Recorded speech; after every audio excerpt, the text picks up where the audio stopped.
Alright, my PC is not completely dying right now, which is good.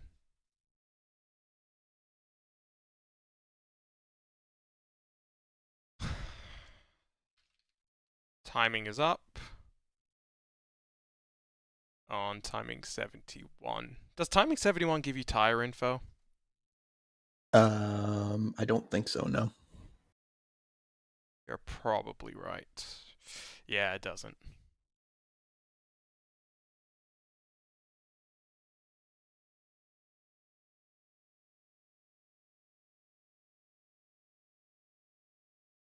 I don't think the ATVO live timing did either, though.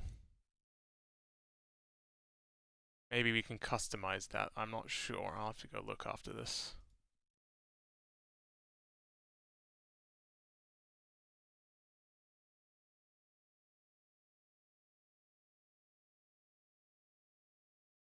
Sometimes I hate GIMP. Why can I not Are you using GIMP to do this? I'm trying to extract the number from the... Did you save it as a PSD? It's saved as a .xcf. Okay, I can't open that, I'm pretty sure, with Photoshop. I have no idea. But yeah, GIMP doesn't save in PSD, it saves in XCF. That's right. Yeah, no, it will open PSDs, but that's it, yeah. Yeah. I can copy the number because I didn't save the number. Hold on. What if I just re-edit? All right, I'll do it afterwards. Yeah, no, you can do it. You can do it afterwards. We're not in a rush. Oh, do I have an Andrew? I have an Andrew Marquez. Nice. Okay, we got multiple people on the Zoom.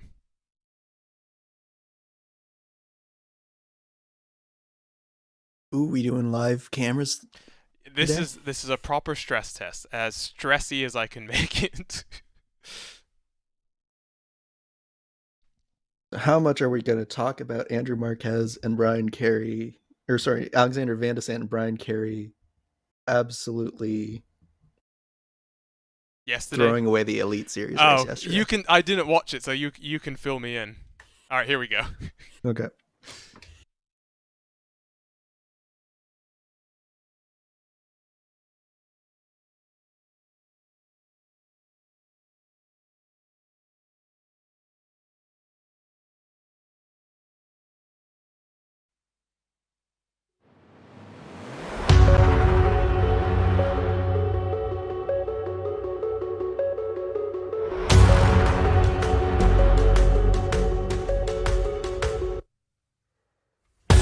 Welcome to upstate New York and America's road racing mecca. It's time for round 9 in the iRacing IndyCar Open Championship as we head closer and closer to our championship finale.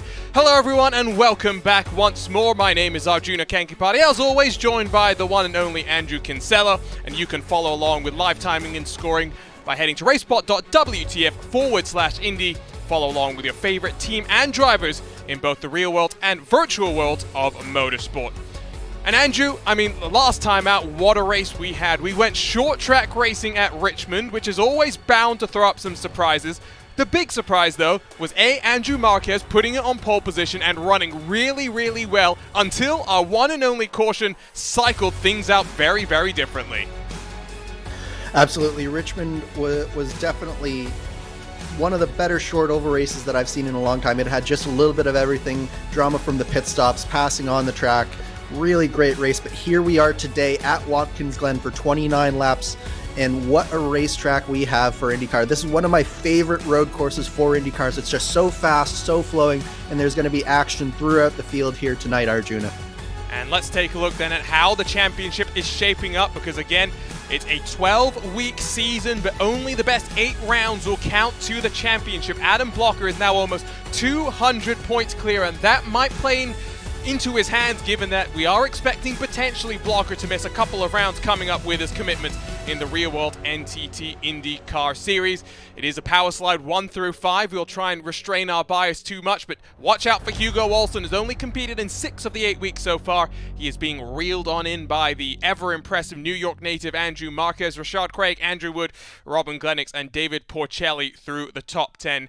Let's talk a little bit then about this track though, Andrew, because Watkins Glen, it is fast and flowing with some slow speed corners, and it's one of those tracks where the compromise of setup is even more important than some of the tracks we've visited so far this season. Absolutely. And the setup here is actually really, really interesting because you have such a high-speed track, these long, long straightaways, and these really fast corners, but it is really a high downforce setup that these drivers will have on today. You want the maximum amount of downforce because due to the high speeds, these cars carry so much speed through the corners, and they need basically every ounce of speed that they can get and every ounce of downforce they can get to keep the cars on the track. So you really have a unique sort of set of circumstances with all of these flowing corners, and then you have corners like the bus stop, like the toe of the boot and the heel of the boot, really slow, almost stop and go corners that you really have to have the car rotate really well on. So it really does mean that there's going to be a lot of compromise and a lot of different takes on the setup, but one thing that I can guarantee you is it's going to be fast here today. Fast, flowing, and fun. I think back to a race I had here a while back where I had so much fun I blew the engine. That might be something we have to watch out for today, but we'll talk a little bit more about that right now, because let's talk about your track conditions as qualifying is underway, just over 2.5 minutes left. It's relatively cool though, 27 degrees in the air, 37 down on the track with a little bit of cloud cover over the circuit. The thing to watch out for, we've talked about the setup compromise, Andrew, that wind is going to play a factor as well. Yeah, absolutely. That's a really strong wind that they're going to be combating here. And one of the things with those fast corners and the high downforce is that the wind makes that much more of a difference. It just throws you a little bit further when you have to rely on your overbody downforce like these cars will here today. So definitely something to combat, but that lower track temp, I think, is going to come to a relief for many of these drivers who were practicing in conditions well above 110 degrees Fahrenheit. And so these cooler track temperatures is going to make for some interesting tire strategy, I have a feeling. We're waiting to see the lap time coming in from the points leader and the defending champion, Adam Blocker. 20 cars have set a lap time. Blocker's not in that mix just yet. Powering himself out of the final corner. Benchmark is a 1:26 as Dzubes goes up to 6th position, and Adam Blocker is not on pole position. Had to put in a benchmark lap time. It's only good enough for second. The top two split by just over a 1/10.5. Yeah, really strong qualifying here from the Power Slide Motorsports drivers. They're 1 through 4. Malechka on pole for right now. Van de Sant and Carey just 0.2 of a second back of the leading pair. Adam Crane, the first non-Power Slide driver, and Rashad Craig with a really strong performance here. And he's really been strong all season, Arjun. I think he's really shown a lot of progression here. I really do agree with you. We're watching now as RaceSpot's own Tyler Maxson works his way through the inner loop through the right-hand sweeper. Very reminiscent of an oval corner with the banking and the way it's cambered in. And Mr. Maxson, of course, has plenty of experience racing here in the real world. Drives in the IMSA Michelin Pilot Challenge Series. Great to have him at least behind the wheel. And he was telling me that new Watkins Glen, this new IndyCar as well, Andrew, that we've got this newer tire model that Tyler hasn't really driven too much with. He's loving this combination. Yeah, I think that it really is a strong combination here. And you mentioned this new scan. This is a new scan, I believe the first time that we've gone since iRacing released the new scan of Watkins Glen. And so the curbs are just a little bit more realistic. Of course, the old Watkins Glen was one of the first tracks that really came to iRacing, and it had really been starting to show its age. But now with this new scan, it's bang up to date. And I think that it just produces, like Tyler said, a fantastic combination.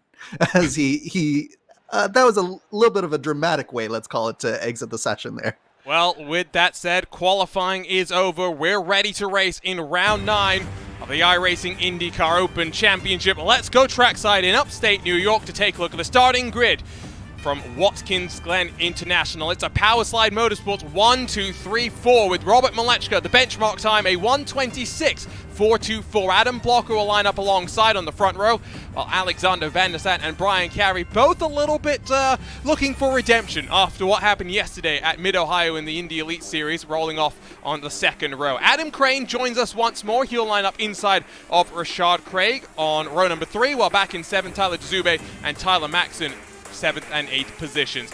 David Porcelli, 9th, while following on from pole position 1 week ago, Andrew Marquez completes the top 10. Michael O'Brien joins us in 11th with Christian Macarelli on his outside on row number 6.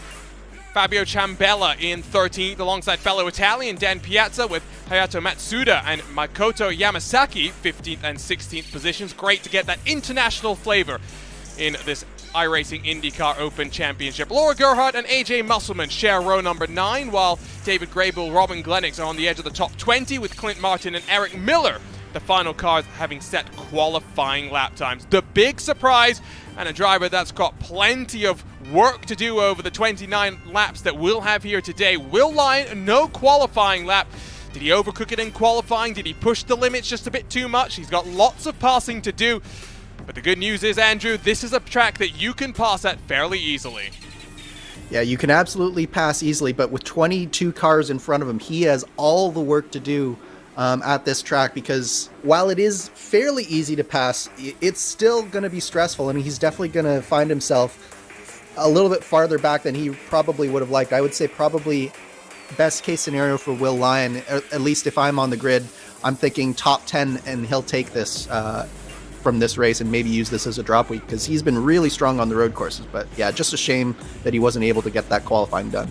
And not just strong on the road courses. I mean, comes from a road racing background, but we are seeing him learn and pick up the tricks of the ovals, and now in that new partnership with the Indy Alliance Racing team, just seems to go from strength to strength. We've got the full pace lap here. It's not going to be a short one. We've got about 5.5 kilometers, about 3.5 miles for these drivers to build up some temperature and pressure in the tires. And we will talk just a little bit about the tire choices. Only 2 cars have elected to start on the red mark alternate tires. The expectation here, Andrew, is they are going to be absolutely swarmed midway through these stints. Yeah, there's definitely a lot of fall off from these red tires, and that's primarily just due to the sheer speed and loads that the drivers put through these tires over the course of this track. You can see already just from turn 1, but particularly in that carousel corner, just how much banking there is, and that puts these cars under extreme amounts of load and basically torches these tires. So those red tires by the middle of the run will definitely be starting to show just how much fall off it's going to happen over the course of this stint. But yeah, it'll be interesting to see, because I do think that the Reds can potentially be viable at temperatures this low, but it's definitely going to be touch and go, I think. You'll see here at the bus stop chicane, or as it's technically called, the inner loop, there are some new curbs as part of this new scan. It's not just the track surface, but the entire environment that's been updated. We'll see how aggressive cars are going to get through this potential passing opportunity. We've oscillated back and forth between various layouts when we've visited this track in the past. Sometimes we run the bus stop, sometimes we straight line it down into that outer loop, which always creates a little bit of an interesting drafting opportunity in towards that right-hand sweeper. It's going to be fun. This is going to be frantic. 29 laps. The fuel window is 16 to 17, 17 being a slight fuel save. I do think, Andrew, we will see a couple of cars maybe try the undercut here, because the track temperatures aren't that warm, yes, but because we're on the blacks, even though they don't wear that much, you will see some drop off, and getting onto those tires early with the track temperatures in such a condition that you might be able to get those tires up to the optimal window quicker, rather than if we were on a slightly cooler track temperature. I think we will see drivers try something different. Yeah, and certainly I would expect that the drivers on those red marked tires will be coming in at the beginning of the fuel window, lap 12, lap 13 area. But that's one of the reasons why I do think that those red tire strategies could maybe just be viable if they can get some track position from the start. Because of their tire strategy, they might be able to, through some defensive driving, keep some drivers behind them and potentially make this work. So because we do have that nice wide fuel window, I think it'll produce a number of different strategies, and I don't think that there's really any clear strategy that is going to be better than another one at this point. Well, I'm going to force a prediction from you here, Andrew. I don't want you to sit on the fence. Who's going to win this? Can Malechka hold off Blocker, who had that issue on lap 1 in qualifying, had to make sure he put in a time so he wasn't starting back in the pack with Will Line? Or is maybe Adam Crane going to be able to work his way through these cars? So putting aside the obvious pick of Adam Blocker because he's just been so dominant, if I had to pick someone else, I would go with Alexander Van de Sant. I think that he's been really, really strong on the road courses so far this year, and he's definitely, after the mistakes that happened yesterday in the Indy Elite Series, I think that he's going to be really hungry and he's going to be on it from the drop of this green flag, and he's also on the right side of the course for turn 1 to maybe get in front of Adam, and if he can do that, I think he might be able to hold it off. That's a good point, because you can't swing around the outside of turn 1 as much as you used to, so do watch for that, and do watch for some interesting track limits potentially coming in through the inner loop.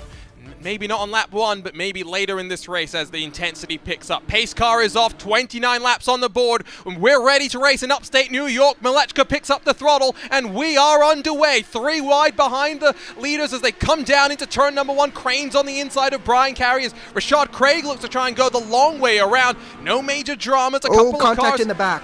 Oh, well, commentator's curse maybe. I don't know about that one. Looks like Matsuda and Yamasaki maybe came together, but the top couple of cars cycling their way up the hill in toward the inner loop. Yeah, it was a really good start at the front. Adam Blocker, you saw, covered off the front, and as we talk, Adam Blocker already to the front with the push to pass around the outside of Robert Malechka into that inner loop. Nice move from Adam Blocker, but it was really strong stuff from, I would say, even all the way through the top 10, but a little bit farther back, we did have a little bit of drama. We'll take a look at that drama on the start in a couple of moments' time, but at least for now, they're side by side coming down into the boot section of this track. Michael O'Brien is alongside Rashad Craig. You can stick it around the outside here if you're brave under the brakes and you use the camber. O'Brien might be hung out to dry. Remember as well, O'Brien's on those red mark alternate tires. He needs to make hay while the sun is shining, otherwise he might be in a bit of a trouble. Look at Will Line. He's already up 8 positions to 15th spot. Yeah, Will was really able to pick his way through that first corner, but he's really pushing it down the inside. That's not typically a passing area, and he doesn't quite able to put it down there, but he is really looking to make as many passes as he can while this field is still bunched up. It is starting to stretch out, though. Line is now about 6.5 seconds back from your race leader, Adam Blocker, stretching his legs. Did burn a push to pass on lap number 1, somewhat unexpected from Adam Blocker. Usually we see him be a little bit more conservative with the push to pass over the course of this race. He now leads, though, by 6/10 as up the hill. Draft being fed to Malechka. Will Line has gone and passed Fabio Ciamballa, now working on the rear end is Andrew Marquez, and this is a great start. He's just got to be careful, because any bit of damage that he gets here will put his hopes truly in the bin. Yeah, it's got to be controlled aggression here as we see him already pulling out for another pass here. Doesn't quite make it happen. Look at that car hop as he goes across the curbs. And that looks like Andrew Marquez right in front of him. Marquez made a small mistake coming out of the inner loop. That's allowed Will Line alongside. Will he be able to make it down through the chute here? Inside line is where you want to be through the chute, but Will Line, look at the confidence, look at the bravery. He'll have the inside line heading up into the toe, and that should be Will Line. Signed, sealed, and delivered into 13th place, and Fabio Ciamballa has a bit of the action as well. Marquez loses 2 in 1. What a power move from Will Line, able to make the car stick around the outside. That was just sheer confidence and audacity from Will Line. Great move, and then Fabio Ciamballa with the opportunistic overtake. Sometimes you're better to let the car that you're fighting with by in order to not lose 2 positions, and I think Andrew Marquez just fought maybe a little bit too hard because Will Line was always going to find a way through there, I think. They do say discretion can be the better part of valor, but at least for now, looks like we're safely through 3 laps. Malechka's gone fastest with a 1:27.996, the only car to have ducked below the 1:28 and had a valid lap time. Van de Sant went slightly quicker, but he did get an off track some point during that lap. That is something to watch for. Track limits and incident counts here as into the inner loop they'll come. Top 5 only split by about 2 seconds as the timing tower begins to light up. Drivers on the push to pass looking to not just make passes but defend. Tyler Maxson feeling the pressure from David Porcelli.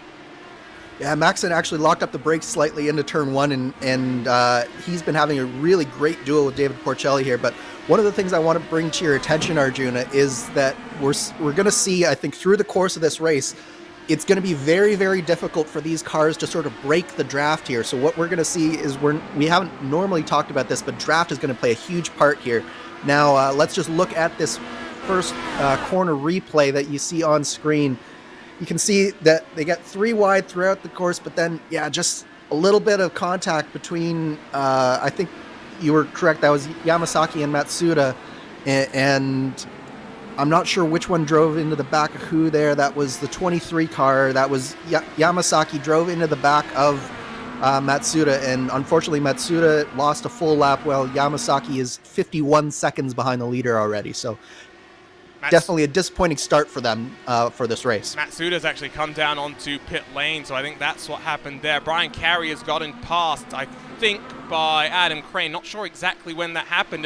Rashad Craig deep at turn one. My. That looks like a technical failure. He's not getting back up to speed and pointed straight into the wall. We'll get a replay of what happened there, but disappointing start then for Rashad Craig. Yeah, it just looked like his steering wheel stopped working there, Arjuna. He could not do anything. It didn't look like he could shift back into reverse, and it didn't look like he could steer the wheel. So I think definitely a hardware failure. Meanwhile, Will Lyon is continuing his march forward. Yeah, this is some great action, but yeah, we're on board with Rashad Craig here.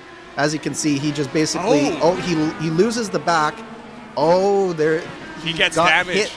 Yeah, he got damaged there. I did not see the damage. So he lost the back, and then who was that behind Michael O'Brien. Michael O'Brien had nowhere to go because the rear end just stepped around on Rashad Craig, and poor Michael O'Brien takes a healthy hit as well, and now might fall in. You can see the left front of the wing on the front side of the car is completely gone, and Will Lyon, who's taking liberties with track limits, which you can do at that corner through the heel. You're allowed to run wide as long as you rejoin the track safely, at least for now. They're looking okay, but for Michael O'Brien at a track where you do need that front downforce to get the car turned in, would not be shocked if we see him come down to pit lane, and indeed pulls to the side. Down on pit road comes Michael O'Brien. Yeah, just unfortunate placement there for Michael O'Brien. I think part of it was just he was trying so hard to maximize those red tires, so that's probably one of the reasons he was so close to the back of Rashad Craig there coming into turn one, and then when Rashad lost the back of the car, there's just nowhere for Michael O'Brien to go. But how about Will Lyon? He is already up into P10, and he is defending. This is probably the most aggressive that I've seen Will Lyon, and he's really making it work here.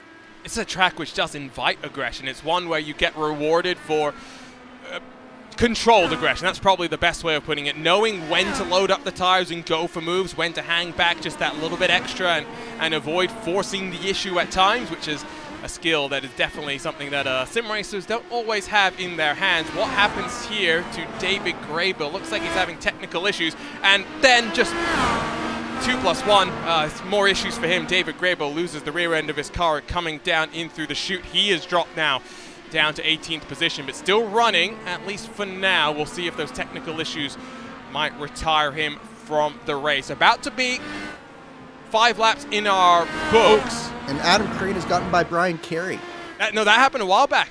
I noted the same thing. Then I think we totally missed when that happened. No, you're absolutely correct. I thought that just happened, but it happened a while ago. But it definitely looked like someone was into the corner coming out of the boot really close there. So I thought that was when Adam Crane did it. But no, Crane actually did get by Carey a fair bit ago, and he's really showing some pace here today. He looks like probably the only driver that is really taking it to the power slide trio at the front. He's trying, but he is falling back about 1.8 now behind the podium battles. Brian Carey got on the bottom, up the hill in toward that bus stop to try and close the gap. 1.6 back is Brian Carey, fellow Canadians, 4th and 5th. And then you've got this great battle with David Porcelli, who has gotten past Tyler Maxon, but Maxon is not letting him run away. Tyler Dezube in the number 11 car on those red tires might start falling into the clutches of Christian Macarelli, and of course then Will Lyon ready to pounce already, up 13 positions into the top 10. A remarkable start for him as he fights his way forward. Yeah, and he is definitely closing in on Christian Macarelli in 9th place as well. So I don't think is content with just getting into the top 10 as I suggested off the hop. He is really looking to go even further in this race, possibly even a P5 and a top 5 if he can swing it. Let's ride around on board for a little bit with Tyler Maxson, and let's see what it's like coming down through the 90, which is downhill, slightly cambered in, but you need to be careful of hitting the curb too aggressively on the inside. You need to cut it just that optimal amount so you don't run out too wide like we see with Tyler DeZube. I think maybe those red tires already 6 laps done, maybe starting to feel the pain. Then up through the S's, we've seen plenty of drama here in the past on RaceSpotTV. This time, nothing major going on. And this is where you steal yourself into this inner loop. How much curb are these drivers using? Maxson's being very conservative for a touring car driver. Usually would love to clatter those curbs, but you have to be a little bit careful, Andrew. You can't afford to unsettle the car too much. Yeah, well, I think you saw with that one shot there just how much these cars actually are hopping around. Even though it doesn't look like those curbs really are very big, there is a bump sort of on that first curb into the inner loop there on the right-hand side of that first right-hander, and it throws the car up in the air, and it can definitely unsettle you if you're not prepared for it. So definitely preparation and practice is one of the keys here to being fast, because you really do want to cut that curb as much as you possibly can, but at the same time you can't afford to throw it away there, because if you do, you're going into the wall very easily. I'm going to roast Tyler Maxson just a little bit. Not even 18 years old. Look at that Dyson fan that he's got behind him. That's totally overkill for sim racing. Yeah, I would agree, but he does have those nano leafs set up, which look good. So we'll forgive him for the Dyson fan. Yeah, fair enough. We will forgive him. Although hopefully sooner rather than later we'll get a RaceSpot's. There's a hoisting belt. That's the word I was looking for. There's a hoisting belt's logo sign that they can have that you can buy on their store. Maybe we need something like that for RaceSpot in the future, because that might be a little bit of a nice party piece to have. Second place is closing up. Malechka's dropping back bit by bit, 1.4 seconds adrift from Blocker. Van der Sant's closing, now only about 4 or 5 tenths back, and we're watching Will Lyon, who's now ready to throw the kitchen sink out and hunt down Tyler DeZube, and we're getting to that halfway point now with these tires, and I think DeZube is really starting to struggle. Yeah, you can tell that those tires just don't have the grip left that all the runners on the black primary tires still have in spades. So DeZube, this is really the portion of the track that you find that you just can't do it quite how you want it, especially on the exit of the corners. And sure enough, here comes Will Lyon down on the inside. Makes it look nice and easy, does Will Lyon, who carves his way through the field with clinical aggression. This is wonderful to watch, and remember as well that still has the potential, I would think, for maybe getting up into 6th, 7th place. Might be asking for just a little bit too much to go further, and DeZube, I think, might even come down early. Not sure if there's car looks fine. We'll see with the pit stop time if potentially there is a little bit of damage on that car that should be repaired. It will allow Dan Piazza up to 10th, with Fabio Ciamballa hunting him down as they come out of turn 1. A little bit bobbly on the exit for the number 13, who feels the need to go defensive, uses that burst of horsepower from the push-to-pass to climb his way up through the S's. Yeah, there's such a long run from turn 1 on the throttle all the way up to this inner loop, and it produces such an inviting place to use that push to pass. But at the same time, if you don't have necessarily a downforce advantage, or if you don't have the run that you need, it can often lead to a wasted opportunity on the push to pass, just like we saw there.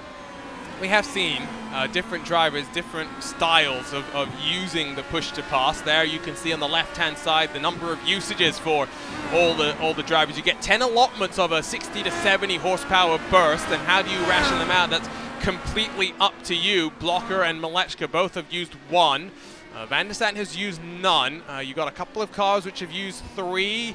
Robin Glennox has used 4 as well. Ciamballa gets all sorts of out of sorts there coming out of turn 8 at the heel. Just about wrangles that car back into submission, but now drops back to about a full second from the car in front. Just a reminder as well of how the track conditions are looking. 39 degrees Celsius. That's partly why we're seeing the black primary tires being favored, but it's the high speeds, Andrew. I think that's the primary thing. The load that these tires are put under, that's why we see these primary tires being the preferred option.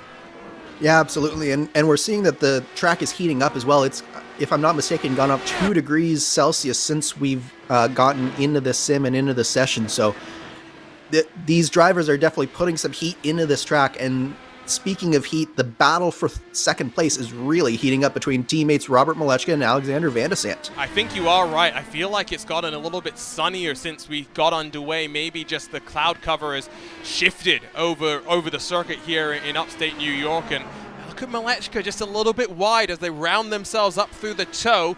Can use the camber of the corner to get the power down bit by bit. That gap for the lead is opening up now about 2.3 seconds as they work themselves into the heel. And Van de Sant is really looking for some redemption, Andrew, because he's been driving spectacularly in 2022. But self-inflicted mistakes have been an issue. A couple of things on pit lane. And yesterday at Mid-Ohio, it was a mistake from the lead of the Indy Elite Series race. Yeah, it was an unfortunate incident for Malechka. For Van de Sant. Well, first of all, he had the leader at the time, Andreas Eick, spin in front of him, and he had to take avoiding action for that. But then, once he had inherited the lead, he got loose through China Beach and then down through Madness, and unfortunately lost the car there, and had to take an early pit stop. And then when he went into the pit stop, he sped on pit lane. So it went from bad to worse, but here we see a move on track between teammates, and that was a nice, easy move from Alexander Van de Sant. I think that there was probably a little bit of coordination there. Malechka saw that Van de Sant was probably a little bit faster than he was at this time, and just sort of let the teammate through. And that's one of the things that is really an advantage of racing with teammates, is because sometimes you can be under pressure for a very long time and it makes you very uncomfortable. But with a teammate like that, you have less qualms about sort of letting the guy behind you go, and then maybe just getting a little bit more comfortable running on your own without that pressure behind you. Having said that, the pressure might come now from the first non-power slide driver, Adam Crane, up in fourth. There's only about 2 and a bit seconds back from Malechka in that 14, so don't discount the possibility of the VRS Satellite Racing driver being brought into the podium mix. Will Line has disposed, by the way, of one more car. Has gone and passed Christian Maccarelli, as now he's up into 8th. Next target will be RaceSpot's own Tyler Maxson, 2 seconds down the road, as Maxson works himself into the penultimate corner. Watkins Glen, let's talk very briefly about this new update that we've gotten, Andrew, because it's one that I think it's fair to say the community had been asking for a long, long time. This is one of the tracks just been around almost since iRacing's inception back in the late 2000s. Yeah, absolutely. I'd say this is probably the rescan that everybody, regardless of discipline, really wanted, because the other thing about Watkins Glen is you have so many different disciplines running on this track. So you have, of course, Indy cars, but you have touring cars, you have endurance cars, and then you have NASCAR running on the shorter course as well. So it basically touched everybody on the service. And I gotta say that just from a visual standpoint alone, setting aside the small details that the new scan has provided as well, but just the visuals alone are worth the price of admission for this new scan. It really looks so good, and it's such a big update from, as you say, where this sim sort of started, because that scan had been current basically all the way back at the beginning of iRacing's time as a sim. Maybe next would be let's get VIR updated with they have to find a way to preserve the oak tree, because that is just such a huge legacy, and that's one of the benefits that we have here on iRacing, of course, is we can take liberties with stuff if we want to, and I think that would be a liberty very, very important to do. And the reason I kind of bring that up is it was announced, I think, last week or the week before, that iRacing and the Sports Car Club of America working together on a new special event, a virtual representation of the SCCA runoffs, which will be coming to iRacing. It's going to be a monster day here live on RaceSpotTV. 8 hours of competition with the super sessions being utilized, all different sort of cars, but all racing at VIR. So maybe that gives us the indication that we are looking at the potential for VIR to get an update as well. Here's a look at the battle for 5th as Brian Carey very slightly opened the gap to David Porcelli. At 1.7 tenths was the separation, now up to about 1.2. Coming back and forth is that gap, but coming on strong still, there is Will Line. The question really will be, what happened in qualifying, Andrew? Because these are official races, right? We know that, you know, if you don't qualify well, you don't work your way through the field, the only thing you lose is iRating. But for example, we had the ISOWC kick off its campaign last year here. In a series like that, you can't afford to qualify bad, because carving your way through the field, easier said than done. Staying out of the carnage, easier said than done. And if you start off a championship like that on the back foot, that momentum loss really carries forward over an entire season. Well, it's even worse than that with ISOWC because you actually had bumping from the field, which I can attest to because I didn't make the cut here in that first race of the ISOWC season. So, in the case of an open race like this, what it does is it presents you with a challenge, and it almost gives you a nice sort of purpose where like you sort of have a different challenge when you're at the front of the field and you're trying to hunt the leader down. But when you're trying to carve your way through the field, it's a very different mindset and it's a very different challenge that's sort of in front of you. And I almost like it a little bit better to constantly be shifting your goal to the next car down the track. I find that it really challenges you to maximize every lap. Whereas if you're at or near the front, you're sort of weighing the risk and reward, whereas this is almost more pure driving for me, but that might just be my mentality. Is that why you're not so good at qualifying in Lionheart? It's why I finish well in Lionheart. There we go. You had something at least to answer back. It looks like Andrew Marquez might have had a bit of a tumble off the road. We'll get a replay in a moment, but now the gap between Maxon and Line down to about 3 car lengths bit by bit. That orange and blue continues to rumble on forward.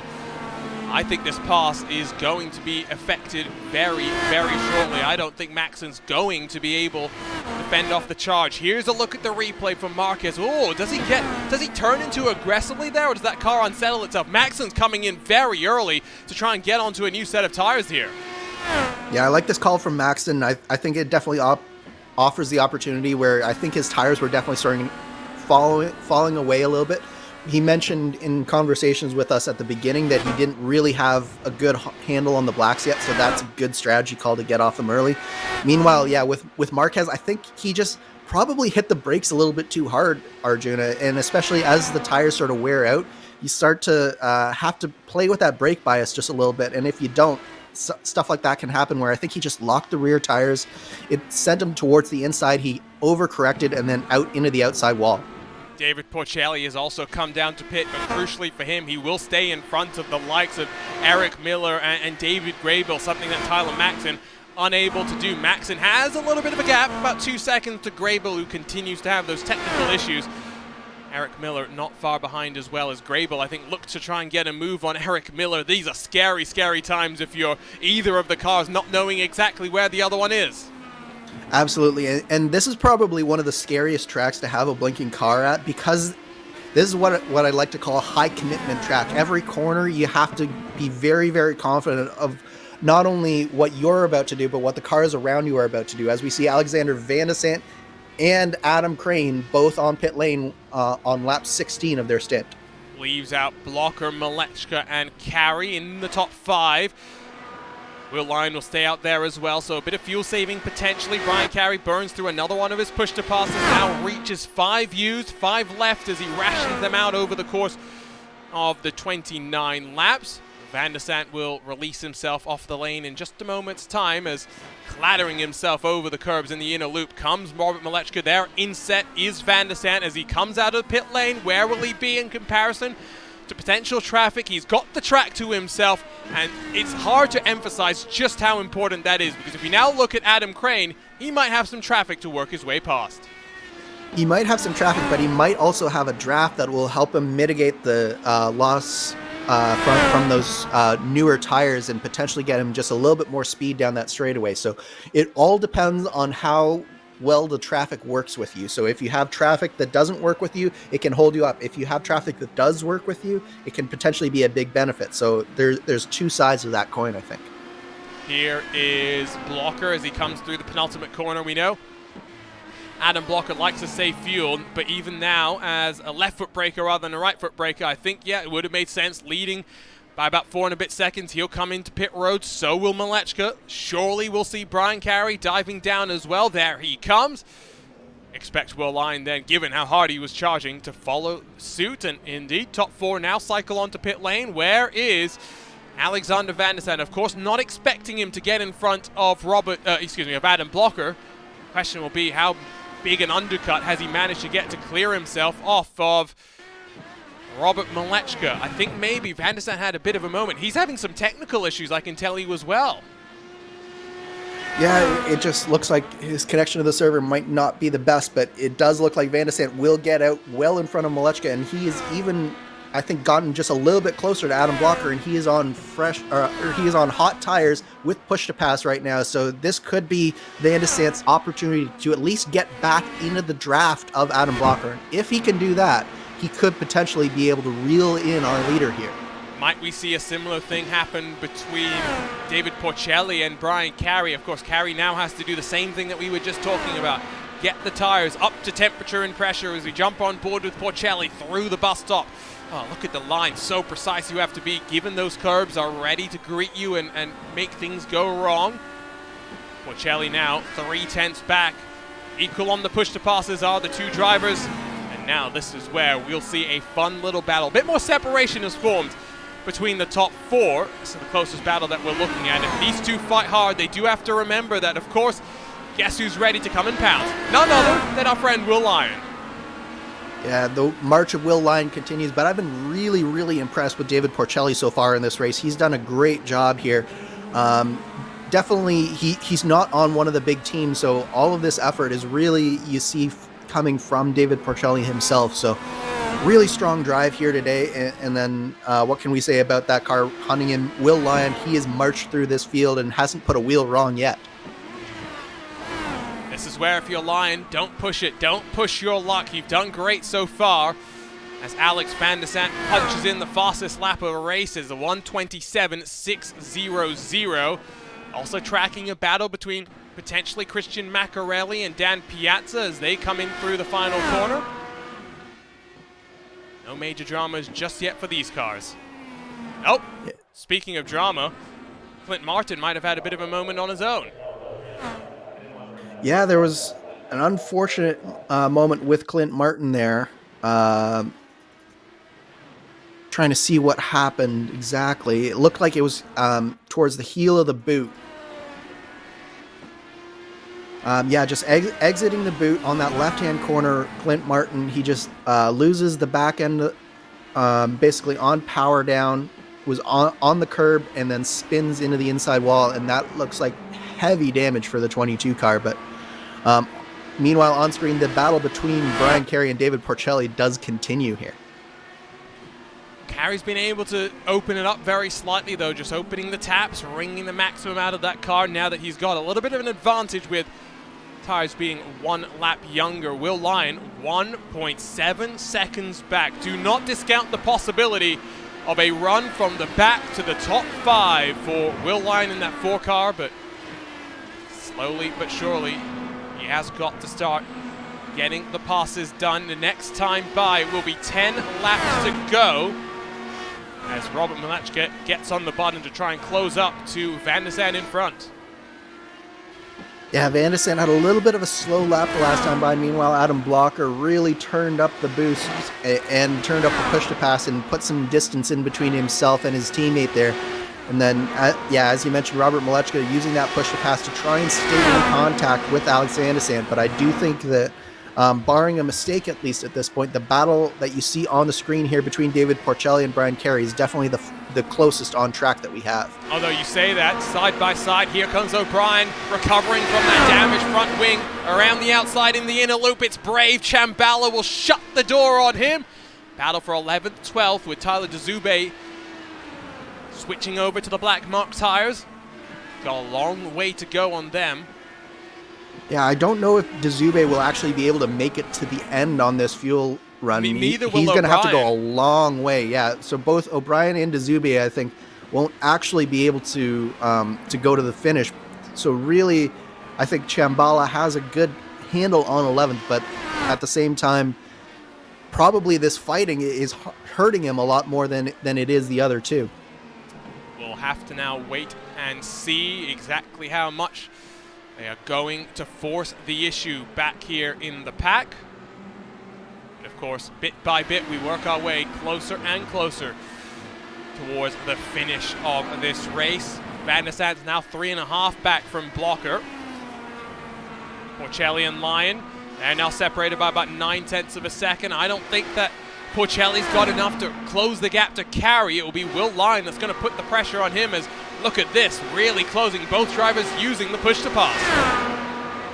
Will Lyon has just been on a mission here today, and I think that he's basically got the same pace as Adam Blocker at the front here, so I hate to put it this way, Arjuna, but it really makes you wonder what could have happened if Will Lyon had actually been able to put in a qualifying lap. Would we have been able to see him maybe take this win away from Adam Blocker? Because he's really showing a lot of pace. No, he is really, and showing the level of consistency that when you're pushing this hard, it's hard to be this consistent as well. Yeah, and he's just been putting on a clinic here, and just you can tell just corner by corner at this point, he's closing in on David Porcelli and Brian Carey in front of him. I think Porcelli's tires are starting to go off just a little bit, and it's probably not helping his cause, but at the same time, Will Lyon, he's just showing so much speed here. They work their way in through the penultimate corner, 9 to go. It will now be a question of how hard does Brian Carey want to fight, because I don't think that Porcelli's going to be able to do much, and again, given that Carey's looking for some redemption of his own, some fascinating battles to keep our eyes on. Tyler Dezube will pass Michael O'Brien, who has come down to pit. Dezube probably not far away, 12 laps into his own run. Will Lyon, 4/10 back on the button once more. Just creeping up ever so close to the back end of David Porcelli, and he is right there through the outer loop here. I wouldn't be surprised if Will Lyon tries move in the next few corners here, Arjuna. There's a couple of places you can get it done in the boot. You can try it in towards the toe. I think he's a bit too far back. You can lunge into the heel. The only place that I would suggest, and not the wisest to try and effect a move, is into the final corner in the boot. That left-hand hairpin that up the hill you climb will see you close back onto the regular layout of Watkins Glen. That's the only place which I would suggest is not the wisest place to try and get the job done, but we will wait and see if that is going to happen. 2 car lengths. That's it between these two cars. Porcelli, of course, has tires that are a little bit older compared to the car behind. 2 laps the difference. And in terms of push to pass, Will Lyon has plenty in reserve. He's got 8 push to passes left at his disposal. Yeah, I'd say Will Lyon is definitely going to be using a push to pass on every straightaway coming up here, but we've also got another monkey wrench in the works here. A lap car is right in front of this battle as well. Look at that tower. Everybody basically using the push to pass now. Will the lap traffic play a factor? Will Lyon ducking and diving, looking for a way past, just too far behind to try and look this time by. And he really sent it over the curbs, but somehow is going to take full advantage to slide it down the inside of Porcelli. Through the outer loop they come. Will Lyon doesn't have it locked and loaded just yet. Porcelli fights back on the inside line. We've seen him do this once before, Arjuna. Is he going to be able to make that outside line stick? He's going head-to-head with David Porcelli down into the toe of the boot, and he's going to make that inside line work. What a move from Will Lyon. I can't believe how much grip he's been able to find on the outside of that corner, but that move started back in the inner loop. Will Lyon sent it over that curb on the inside on that first corner. Meanwhile, David Porcelli made a small mistake, got in just slightly too deep, and he messed up his exit of that inner loop and allowed Will Lyon on the inside through the outer loop and down through the chute. What a move there from Will Lyon. And now, just as quickly as that, I think he's got his sights set on Brian Carey in 5th. That's griphacks.exe, if I've ever seen it before. Just immense amount of confidence. And again, I'll go back to what you said before here, Andrew. If not for the lack of a qualifying lap, Will Lyon is only 19 seconds back from Adam Blocker. Would we have seen a fight between the two of them as Tyler Dezube does come down to pit, as expected, not able to take that car at the end of the race. Oh, love this sound as up the hill they'll come. 1.4 back, Will Lyon from a top 5 spot. How hard will he push the issue? Top 5 as they run. Adam Blocker is about 6.2 seconds clear of Alexander Van der Sant, who's working himself up the hill around the toe. Robert Malechka, 2.4 seconds back after qualifying on pole. Great qualifying lap, has not been able to convert that into race pace. Adam Crane sits there in the VRS Satellite Racing car, about 5 seconds off the podium.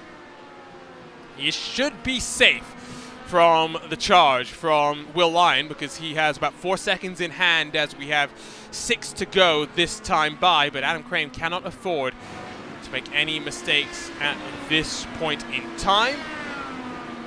Bit by bit, Will Lyon continues the charge, 1 second back from Brian Carey. If you're going to defend here, Andrew, let's say you're in that number 7 car, how do you play this? How do you go on the defense? I think first of all, you've got to take stock of how much push to pass you have left, because as you like to say so many times, Arjuna, it's not just push to pass, it's push to defend as well. So that first thing that you got to do is make sure that you're using that push to defend exactly right and keeping Will Lyon as far back as he can down this section here, through the S's and down this long back straightaway. You can see Will Lyon, just because he's on the push to pass and Brian Carey isn't, he made up probably about 6/10 on that straightaway alone. So it's a big advantage to have that. But through that inner loop, that's the next key to the keeping him behind him. You've got to make sure that lap after lap, you're not letting Will Lyon get a good run on you through that inner loop, because we've seen through this section here, Will Lyon has been especially strong, and even around the outside, he can make these moves work.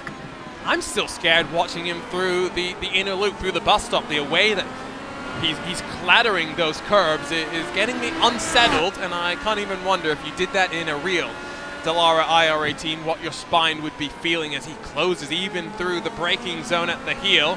Neither car really taking liberal use of track limits this time around. Carey just a little bit wider on the entry. Might get the momentum into the penultimate corner. It's just a little bit of a lift of the throttle. Maximum commitment, maximum reward. Will Lyon, 5 laps to go, and in terms of push to pass usage, they're about equal. It's all about timing that defense. Will Lyon pulling to the side. I'm not sure what he's indicating here. I think he was sort of just letting Brian Carey know that he's there and he's willing to pounce here, but you can see that Adam Crane, Brian Carey, and Will Lyon are all on the push to pass here. So this is push to defend and push to pass, and we'll see if that draft that Will Lyon has is powerful enough to let him get a good run here on the Canadian. It'll be interesting also the downforce configurations. If Carey's running just a little bit less downforce compared to Lyon, he might be able to just stretch his legs every single time on these straightaways. And remember, with 4 push to passes a piece each, they could be rationing them out to the end of this race. In towards the boot they'll come once more through the left-hand downhill section. Will Lyon starting to run out of time, but the reality is, do not bet against the orange and blue. And I think Brian Carey's doing the right thing here, which is run a little bit wider on the apexes of the corner, the entries, excuse me, to the corner, be able to carry the momentum. He just has to watch out. If he opens the door, Will Lyon will take advantage. Yeah, if I'm Brian Carey, what I'm doing through there is I know that Will Lyon's probably a little bit stronger than me through that boot section, but what he can do, just as you say, take that wide entry and focus on that corner exit. Make sure that you're getting that power down perfectly and not allowing Will Lyon to get that run and potentially get alongside you in, like, say, the heel of the boot. But you can see, I think that's honestly just a little bit of sort of an intimidation tactic from Will Lyon, just letting Brian Carey know that he's there and he's willing to pounce. But Brian's got a draft right now from a lap car, which I think will spare him for one more lap, and he's using one more push to pass. And Will Lyon is conserving the push to pass this time by, so now Carey will be at a disadvantage, but 3 push to passes to go. It'll be 3 laps to go this time by. Oh, for a moment I was scared. I forgot that was lap traffic. It will mean that Carey can use 1 push to pass per lap. What I'm now speculating here and postulating, Andrew, is maybe the pull to the right-hand side on that start-finish line is to try and time the run out of the first corner. You don't want to be so close that you get stuck behind them coming in through the S's, for example, because it can be difficult to go side by side through there. You want to maybe try and back it up. I wonder if he's backing up that corner just a little bit too much right now. Yeah, that's very true. You do need to time it very well because, as you mentioned, especially with that long right-hander, if you're not alongside them through the S's, you basically can't pass them until the next straightaway.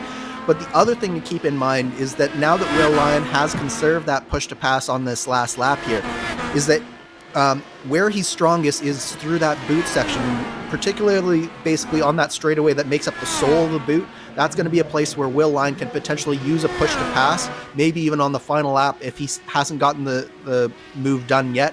I think that's where he's probably going to use that push to pass advantage and possibly get a move done. Will Lyon is looking great through the final sector. I'd even speculate that maybe it's worth on the penultimate lap, the final run down to the white flag. Use that extra push to pass, clear yourself into turn one, get the move done, and then try and boost yourself up the hill.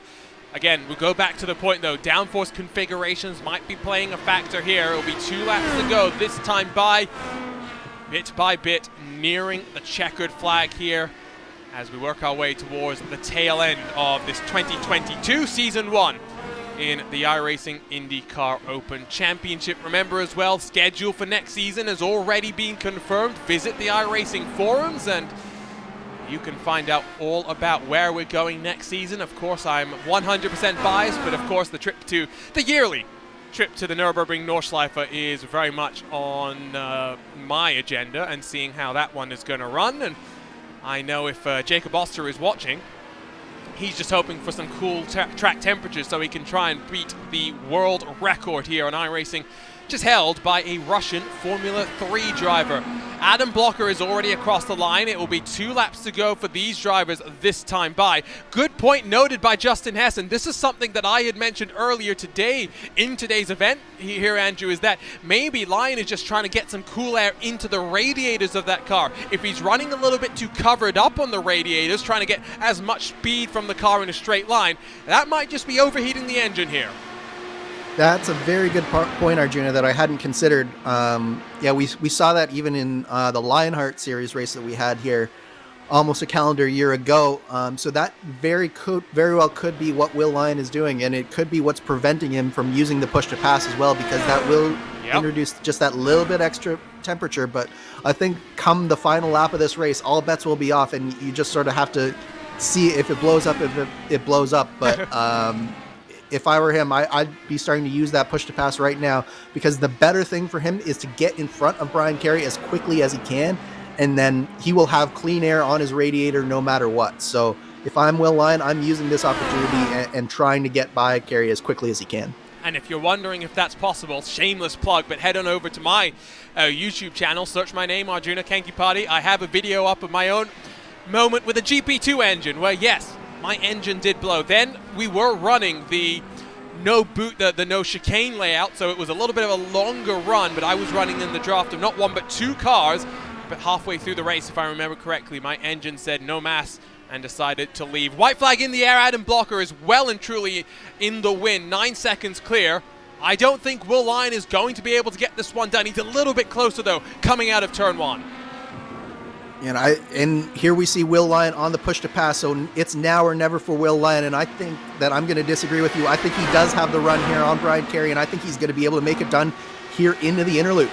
Which way will Carey cover off? Lyon's going to be forced to go the long way around. We've seen this attempted once, and the car on the outside has had to back off. They'll be side by side, and Carey has to leave room. Will Lyon almost loses control, but into 5th from the tail end of the field. Will Lyon take a bow? It is not done yet, though. Brian Carey still has the opportunity to fight back, and he's going on the Will Lyon route, trying to go around the outside, just doesn't have the grip yet. And it looks like Will Lyon might just be able to hold off the Canadian here. Couple more opportunities. If that engine is overheating, will he risk using the push to pass? He will. That should be 5th, signed, sealed, and delivered for Will Lyon. But out front and dominant here in Watkins Glen. Qualifying may not have gone his way, but the points leader takes the win here in upstate New York. Adam Blocker wins once more in the iRacing IndyCar Open Championship. Great drive as well from Alexander Van der Sant, who will come across the line in 2nd place. a little bit of redemption for what happened last night. Robert Malechka will take home the final step on the podium.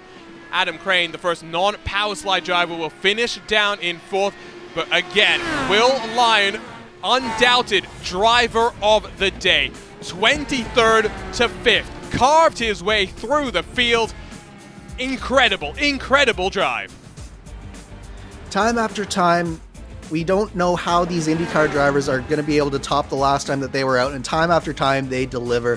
What a drive from Adam Blocker from at the top end of this field, but throughout this top 5, thoroughly deserving drives, thoroughly deserving drivers, and Will Lyon, as you say, absolute driver of the day, 23rd to 5th.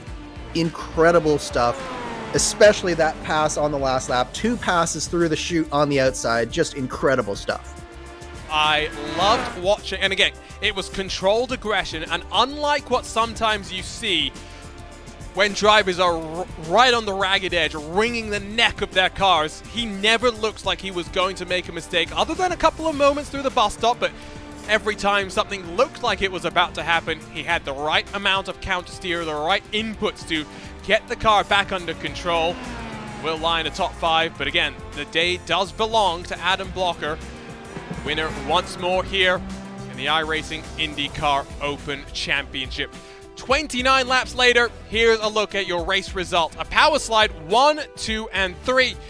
And Adam Blocker from Alexander Van der Sant and Robert Malechka. Adam Crane, the first non-power slide driver, down in 4th, with Will Lyon, who could have fought for the race win, down in 5th. But again, no qualifying, put him on the back foot, and boy did he respond.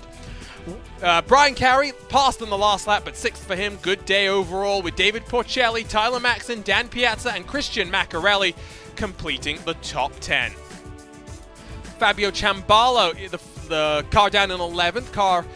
Last car also within 1 minute of your leader, while Michael O'Brien, Laura Gerhard, AJ Musselman, and Tyler Dzube all finishing on the lead lap. Dzube, again, remember, started on the red tires, really compromised his entire race. 2 pit stops required there. Michael O'Brien did a good job of bouncing back after seeing an incident with Rashad Craig that saw him lose his front wing. Eric Miller, Robin Glenix, and David Grable, the cars 1 lap down, while Makoto Yamasaki had an incident in lap 1, turn 1, still finishes in 19th, with Clint Martin rounding out the top 20.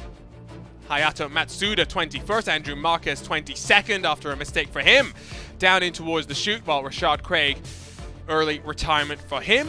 Rashad Craig finishes down in 23rd position. And you said it again, Andrew. Every time you think these drivers can't go any better, they seem somehow find a way just to deliver some more excitement. Incredible, incredible race. And I just hope that maybe next time we're on a road course, the final time this season when we go to Sebring, the bumps of the Sebring International Raceway, Will Lyon can qualify so he can bring it to Adam Blocker. Yeah, I can't wait to see one of these drivers really step up and take it to Adam Blocker on one of these road courses, because he just can't keep running away from the field like he has been. And it definitely looks like, at least judging by how strong Will Lyon was today, he's definitely one of the drivers that I would look for to do that. And of course, Adam Crane, you can never count him out as well on a road course. So definitely looking forward to Sebring in a few weeks' time. But before then, we have an oval to go to, don't we, Arjuna? Oh, we do, and it's another short track worldwide technology raceway. That is bound to be plenty of fun. Bringing in, though, from Victory Lane, we now have Adam Blocker standing by. And Adam, talk to us first about what happened in qualifying. Lap 1 invalidated. The pressure was on in lap 2 to get a lap time in. You did get one. It was good enough for the outside of the front row. Yeah, I mean, Rob did a really good lap at the end of the day. I mean, it was a proper lap to beat. Yeah, I did screw up the first lap, which meant that I couldn't go quite as hard on the second lap, although I did still push pretty hard. I think I probably left a couple tenths on the table, but it was still a solid lap.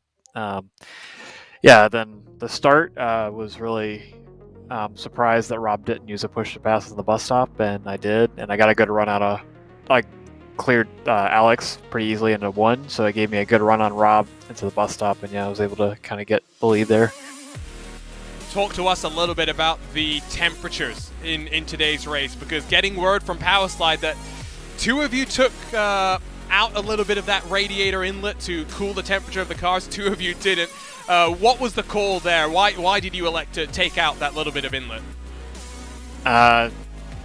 Just because if you were further in traffic, this is a track, as you know, that you can blow up at if you're really in traffic the whole race. So yeah, just being a little bit conservative, because ultimately that's not going to decide whether you win or lose. So well, if you run 54, if you run 70, it could be why you lose. So that's kind of why I did it. Probably 70 would have been fine leading, but anyway. So we've got 3 more races to close off this season. You're in a good situation in the points. The question I have to wrap things up is in terms of your schedule with your commitments as a trackside engineer in the NTT IndyCar series. Are we going to see you every Monday, or are things picking up steam for the start of the 2022 campaign? Missing next week, but the last 2 weeks should be good to make it. Yeah, it was a bit disappointing, this SOF. We had good turnout, but the SOF wasn't quite as strong as some of the recent weeks. But yeah, still happy to get the win. And obviously want to thank everybody at Powerslide for all the work they've been doing on the setups and testing over the past few weeks. That's why we've won so many of these this season, and yeah, why we did a great job today, 1, 2, 3. So that's really cool. 1, 2, 3, 4 in qualifying as well. Congratulations, Adam, and won't see you next week. We'll see you then at Sebring and the bumps of the Sebring International Raceway. Yep, looking forward to it. See you then. So that was Adam Blocker. We'll bring in second place Alexander Van der Sand. And Alex, I mean, looked like it was a fun little duel of pace between you and Rob Malechka before you got the power out of turn 1 very nicely. Were able to slot on past very simply. Talk to us about this race, because I know you were one who was struggling with the temperatures. Yeah, this time I have an excuse for not using all of my push to pass, like a real one. I was like at 135 oil right at the limit the entire second run, so really couldn't afford to burn any more of those. Running my normal pace, like it stayed there, so really the second run, like Adam driving away, was more a matter of me just like overdriving the car and losing little bits of time here and there. But was able to pull away from Rob. We kind of had a deal, like see if I could catch or stay with Adam and keep Adam Crane behind us. But I was able to just pull away after the pit stop, and that was that. A little bit of redemption for what happened yesterday as well. I'm sure this must be a bit of a relief for you. Yeah, I mean, this season's gone way better than Indy Elite. I mean, hoping to make something happen in Indy Elite. I'm probably gonna miss a few races, unfortunately, in that. But right now, just focusing on bringing it home for Indy Open and getting ready for next season, and Lionheart starting up soon. And yeah, just lots of stuff happening. Just having fun. And final question: 3 more races: Gateway, Sebring, and Pocono. Which one are you most looking forward to? I would have to say Gateway. My heart is with the short tracks, although all 3 of them are awesome tracks. I don't have as much experience at Sebring. I've done, I think, 1 race there in any car, so that'll be a learning experience, but looking forward to it. Well, we'll see you then at your favorite of the 3 tracks next week at Gateway. Congratulations on second, Alex, and looking forward to seeing you at the Worldwide Technology Raceway. Thanks, Arjuna. And then the final step of the podium, the man that put it on pole position. But the race pace just didn't seem to be there, Rob. Yeah, I was really surprised with the pole. I guess they went a little probably conservative since they messed up the first lap.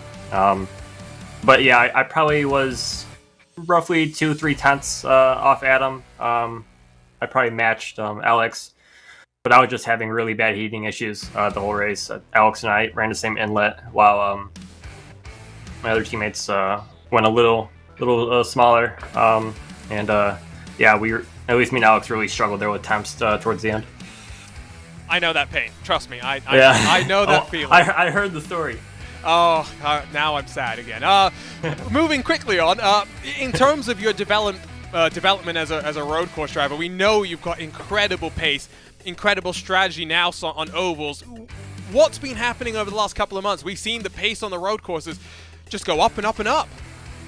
Yeah, I'm really confident in the blacks right now. It's just the red tires. I just can't find a limit. I'm really struggling with those still. I think you saw here that I was basically even with Alex, only a few tenths off Adam, but on the reds, I'm probably a second off Adam and half a second off Alex. So really, I just got to figure out a good point with the Reds and gain some confidence on there. And once I do that, I should be battling for podiums more consistently.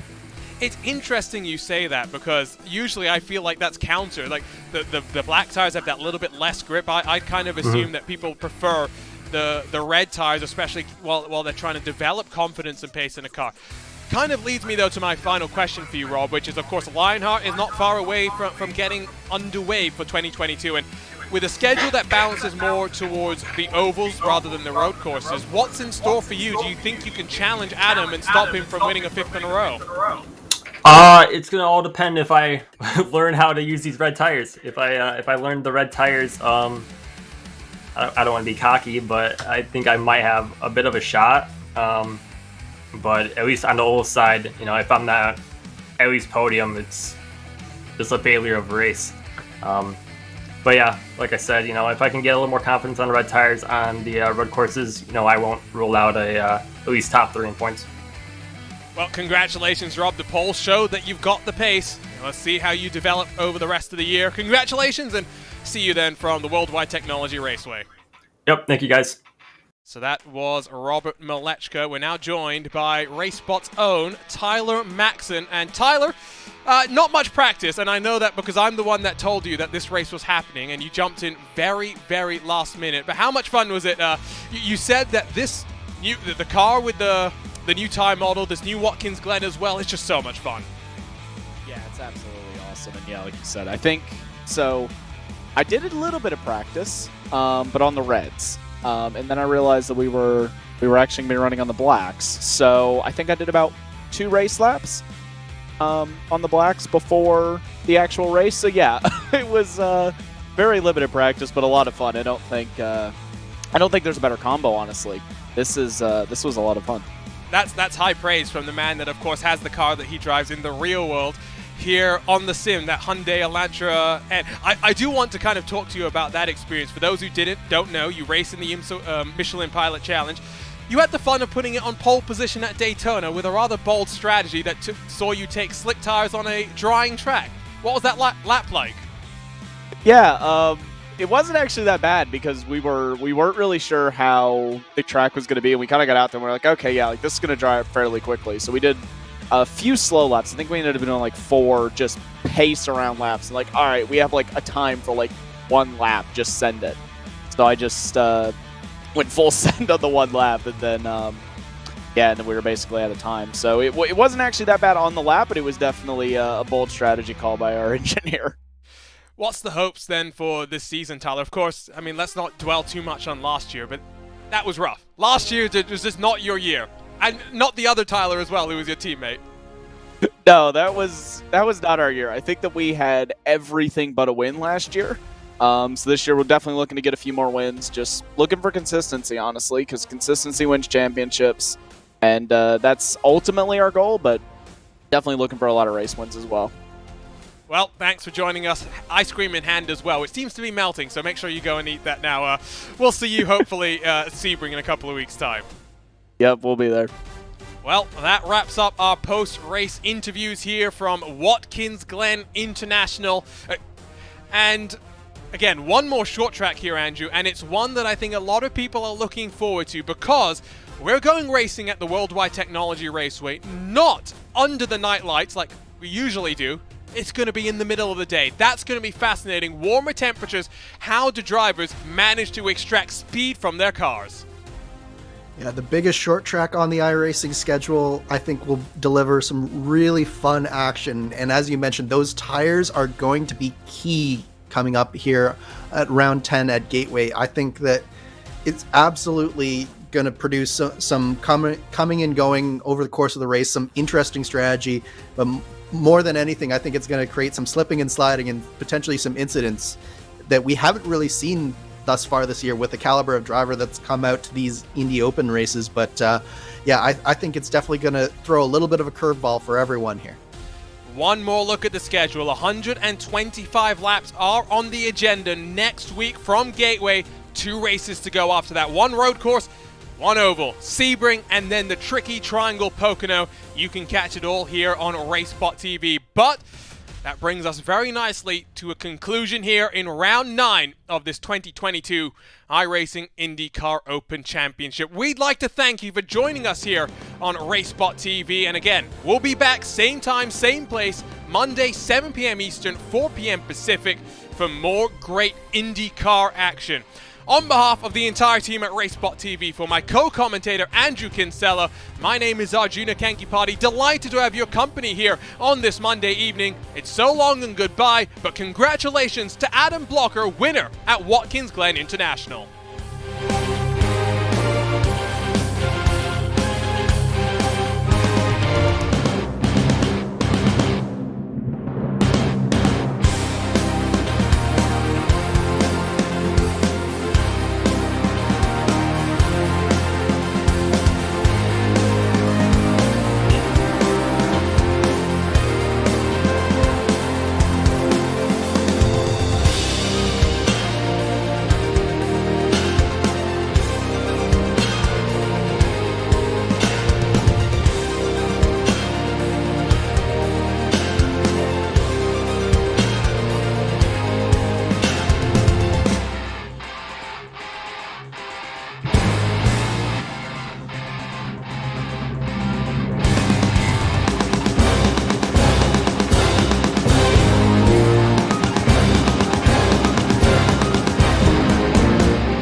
That was fun.